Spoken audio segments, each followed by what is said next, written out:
Hello, good morning everyone. I hope you all are good and be energetic. So today we start next topics of chapter 9, ray optics. Prism. Prism is an optical device in which transparent homogeneous medium is bounded by two plane surfaces inclined to each other at an angle.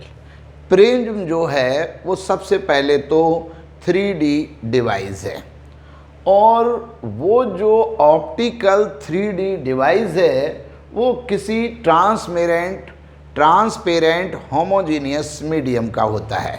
जैसे glass prism है तो वो transparent भी है और homogeneous medium भी है। Homogeneous means है कि जो मीडियम है उसकी डेंसिटी एवरी प्लेस कांस्टेंट है और वो ट्रांसपेरेंट होमोजीनियस मीडियम में बाउंडेड रहता है by two plane surfaces inclined to each other at an angle, यानी किसी एंगल पर वो इंक्लाइंड होता है और वो जो एंगल होता है उसे हम प्रिज्म एंगल कहेंगे। वैसे तो ये ट्रायंगल मतलब हमारा दिख रहा है, लेकिन हमारा जो बोर्ड है कॉपी है वो 2D है और प्रिज्म हमारा 3D है। The two plane surfaces are called refracting surfaces. ये दोनों जो प्लेन सरफेसेस हैं उन्हें हम रिफ्रैक्टिंग सरफेसेस बोलेंगे। The angle between of two refracting surfaces is called the angle of prism. ये जो दो हमारे प्लेन रिफ्रैक्टिंग सरफेसेस हैं वो जितने एंगल पर इंक्लाइंड हैं उस एंगल को हम एंगल ऑफ प्रिज्म एंगल कहेंगे और prism angle is denoted by normally capital A। अब अगर 3D के हिसाब से हम सोचें तो हम चाहें तो इस प्रिज्म को थोड़ा सा ड्राइंग के शेप में ऐसे बना सकते हैं। ये मैंने एक ट्रायंगल सा ले लिया ऊपर और ये डॉटेड लाइन कर दी तो ये हमें थोड़ा सा जो शेप है वो प्रिज्म सी नज़र आ रही है। वैसे नॉर्मली जब हम डायग्राम बनाएंगे तो हम ये ट्रायंगल सा बना देंगे और इसी को हम प्रिज्म कंसीडर कर देंगे। वैसे प्रिज्म हमारा जो है 3D है, 3 डायमेंशनल है। इसमें लेंथ ब्रेथ के साथ साथ हाइट होती है और किसी भी मीडियम का जिसका ये बना होता है वो ट्रांसपेरेंट और होमोजीनियस मीडियम है। नेक्स्ट टॉपिक है रिफ्रैक्शन बाय द प्रिज्म, यानी हमें प्रिज्म से रिफ्रैक्शन यानी इंसिडेंट रे, रिफ्रैक्टेड रे और इमर्जेंट रे ड्रॉ करनी है। तो जैसे यहाँ पर थोड़ा सा ध्यान दें कि हमने ये एक प्रिज्म ले लिया, ठीक है ना। ये 3D डायग्राम है लेकिन बोर्ड और कॉपी हमारी 2D है, तो हमें ये कंसीडर करना पड़ेगा कि ये प्रिज्म है, ठीक है ना, यानी 3D है। अब आप यहाँ पर थोड़ा सा ध्यान दें कि हमारे ये 3 सरफेसेस हैं और वो सरफेसेस के जो नेम हैं वो हमने वही ABC कंसीडर कर लेंगे इसकी 3 वर्टेक्स को, जैसे A, V और C। ये हमारा प्रिज्म एंगल हो गया। अब कोई एक रे जो है वो इंसिडेंट रे है और वो हमने जैसे सपोज़ ये मैंने नॉर्मल ले लिया और इस नॉर्मल पर ये इंसिडेंट रे शो कर दी, ठीक है ना। सपोज़ कीजिए ये PQ एक इंसिडेंट रे है और ये जो PQ इंसिडेंट रे है वो Q पर जो नॉर्मल के साथ एंगल मेक होगा वो एंगल ऑफ इंसिडेंस होगा। अब अगर इस रे को हम इंसिडेंट रे को आगे इमेजिनरी डॉटेड लाइन से शो कर दें तो ये रे यूँ मूव कर जाएगी। बकाया यहाँ पर एयर है, ये प्रिज्म ग्लास मटेरियल का है तो ग्लास जो है वो डेंसर मीडियम है और एयर हमारी रेयर मीडियम है। तो जब भी ये रे एयर से गिलास में जाएगी, यानी rare medium to denser medium जाएगी, तो नॉर्मल की तरफ ये बेंड हो जाएगी और ये हमारी रिफ्रैक्टेड रे है। दिस रे जिसे हमने QR से रिप्रेजेंट किया, ये रिफ्रैक्टेड रे है। जो प्रिज्म के अंदर रे मूव करेगी वो रिफ्रैक्टेड रे है, यानी रिफ्रैक्टेड रे QR, जबकि PQ जो है वो इंसिडेंट रे है। वापस हमने एक यहाँ पर नॉर्मल कंसीडर किया और यहाँ पर ये इस नॉर्मल को हमने NO नेम दे दिया और इस नॉर्मल को मैंने MO नेम दे दिया। अब वापस हमारी ये ray denser to rare medium move करेगी, तो अवे फ्रॉम नॉर्मल, और ये जो रे हमने ड्रॉ की है वो इमर्जेंट रे है। अब ये इमर्जेंट रे का हमने नेम दे दिया RS यहाँ पर इमर्जेंट रे है, इंसिडेंट रे, रिफ्रैक्टेड रे, इमर्जेंट रे, और ये हमारा एंगल ऑफ रिफ्रैक्शन है R। अब अगर हम इधर ध्यान दें तो यहाँ पर भी ये एंगल ऑफ इंसिडेंस होगा, जिसे हम फिलहाल I' सिंबल ले लेते हैं, और ये हमारा एंगल ऑफ रिफ्रैक्शन होगा जिसे हमने R' सिंबल ले लिया। अब अगर इमर्जेंट रे को हम पीछे ले जाएं तो वो इंसिडेंट रे के साथ जो एंगल बनेगा यहाँ पर वो होगा एंगल ऑफ डेविएशन, यानी एंगल ऑफ डेविएशन जो है इंसिडेंट रे और इमर्जेंट रे के मिडिल में मेक होता है, और सिंबल हमने यहाँ पर डेल ले लिया। सपोज ये पॉइंट U है और इस पॉइंट को भी कोई नेम दे देते हैं T।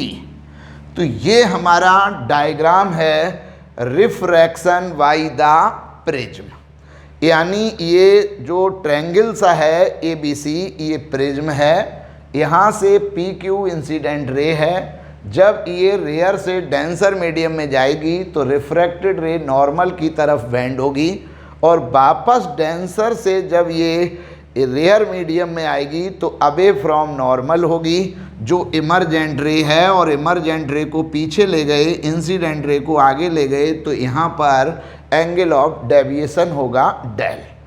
अब हम यहाँ पर देख रहे हैं कि ये हमारा जो डायग्राम है, इस डायग्राम में according to diagram from figure in quadrilateral AQOR, हमने यहाँ पर ले लिया AQOR, ठीक है ना, AQOR। तो ये जो 4 एंगल हैं is equal to 360।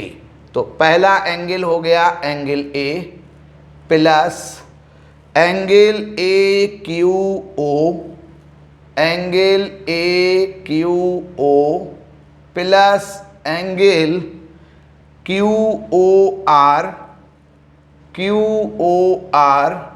Plus angle ORA is equal to 360 degree.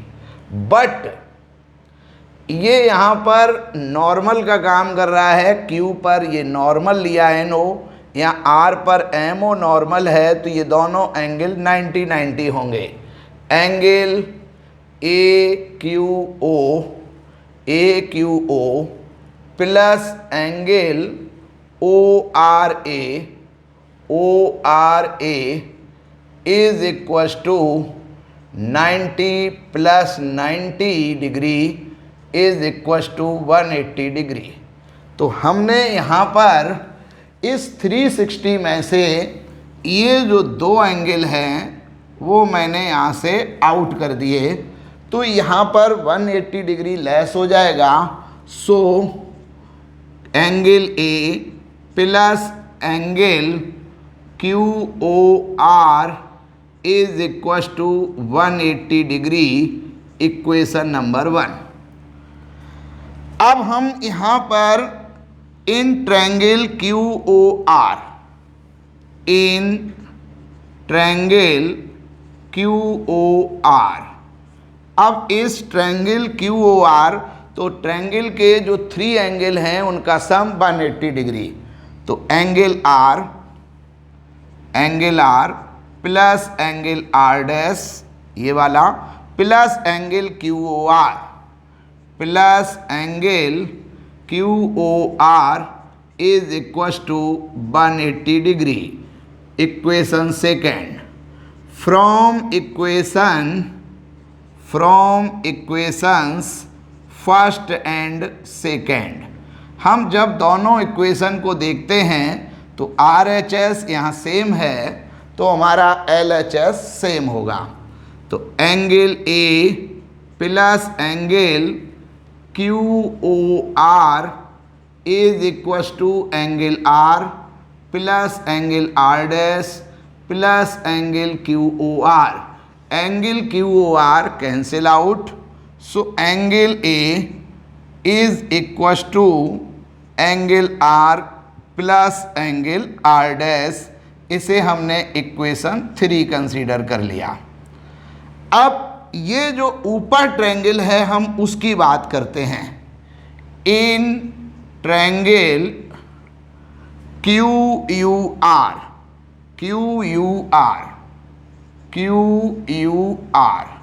अब इस ट्रायंगल में जो हमारा एंगल ऑफ डेविएशन डेल है वो अपने दोनों सामने वाले एंगल के सम के इक्वल होगा अकॉर्डिंग टू ज्योमेट्री। तो angle of deviation del is equal to, ये जो एंगल है यहाँ पर जो डायग्राम में angle UQR plus angle URQ,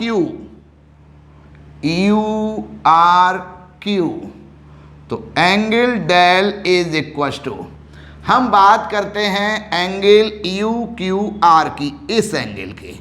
जब ये एंगल I है तो कंप्लीट ये एंगल I है, उसमें से ये R कम हो जाएगा तो ये एंगल हो गया angle I minus angle R। Similarly अगर हम बात करें एंगल URQ इस एंगल की, तो ये पूरा I डैश है तो ये भी I डैश होगा, उसमें से R डैश कम हो जाएगा तो angle I dash minus angle R dash.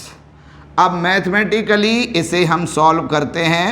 Angle del is equal to angle I और minus angle R plus angle I dash minus angle R dash.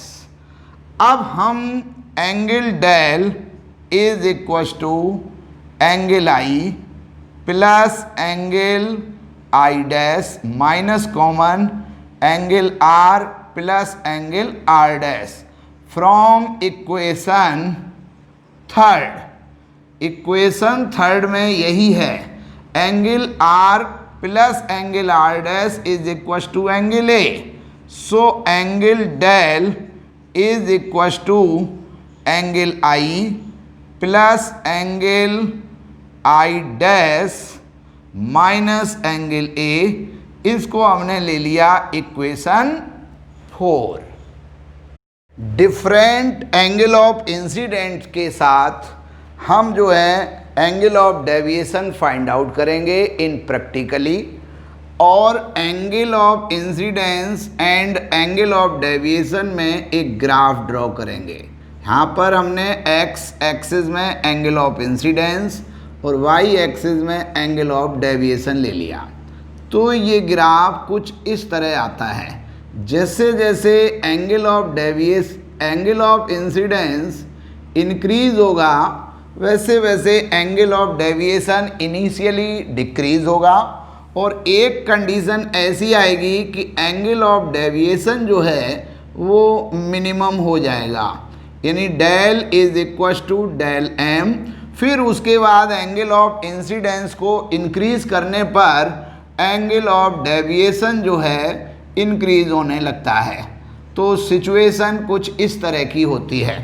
Initially जब एंगल ऑफ इंसिडेंस को increase करेंगे तो angle of deviation decrease होगा और एक angle of deviation minimum होगा, और उसके बाद एंगल ऑफ इंसिडेंस इंक्रीज करने पर एंगल ऑफ डेविएशन भी इंक्रीज होता है। इन मिनिमम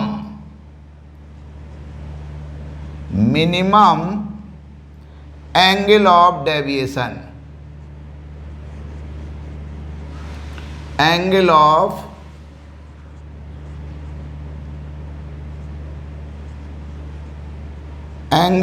डेविएशन, तो जब angle of deviation del minimum होता है उस कंडीशन में एंगल आई और एंगल आई डैश इक्वल होंगे, एंगल आई और आई डैश इक्वल होंगे, और साथ ही angle R is equal to angle R dash.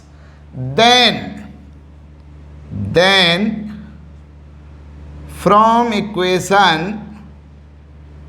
from equations third and fourth, तो पहले थर्ड एंगल ए लिख लेते हैं, एंगल साइन हटा दिया, is equal to R plus angle R dash. अब आर डैश की वैल्यू भी आर है, तो यहाँ पर हो गया a is equal to 2r, तो r is equal to a/2।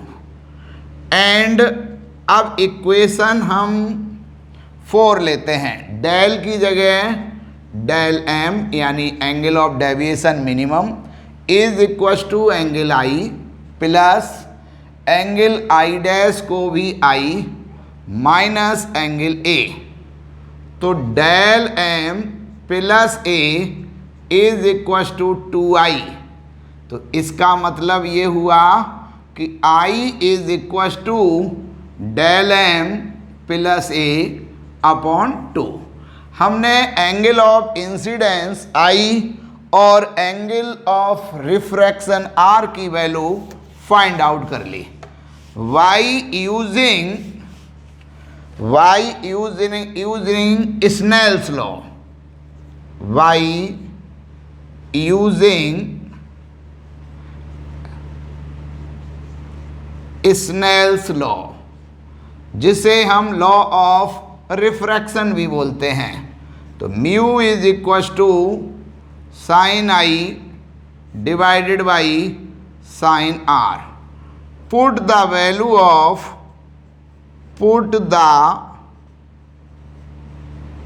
values of I and R, तो mu is equal to sine I की वैल्यू है del m plus a divided by 2 divided by sine r की value है a/2।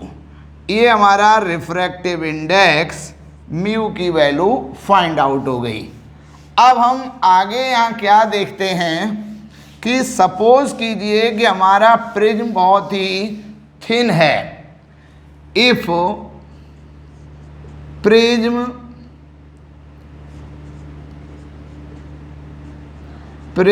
Is very thin, बहुत पतला prism है, prism angle जो है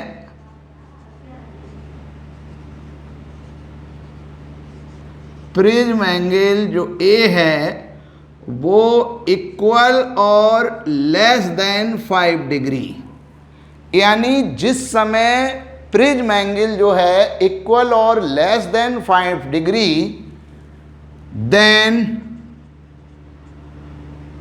angle of deviation is also minimum. उस समय एंगल ऑफ डेविएशन भी बहुत ही छोटा होगा।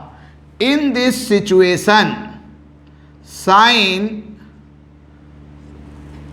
Del m plus a divided by 2 approx equal del m plus a divided by 2 and sin a by 2 is approx equal a by 2। ये maths का rule है कि अगर हमारा जो एंगल है थीटा वो इक्वल और लेस देन 10 डिग्री हो, यहाँ तो 5 डिग्री है, उस समय sine theta approx equal theta होता है। तो उसी बेस पर यहाँ पर हमने साइन आई की वैल्यू, साइन थीटा की वैल्यू अप्रॉक्स थीटा पुट कर दी। So refractive index mu is equal to यहाँ पर del M plus A divided by 2 upon A by 2। So refractive index mu is equal to del M plus A upon 2 तो 2 upon ए, यहाँ division को multiple करके digit opposite लिख दी। तो mu is equal to del M plus A upon A, cross product, तो del M plus A is equals to mu a, so del m is equals to mu a minus a, so minimum angle of deviation del m is equals to a mu minus 1। Thanks.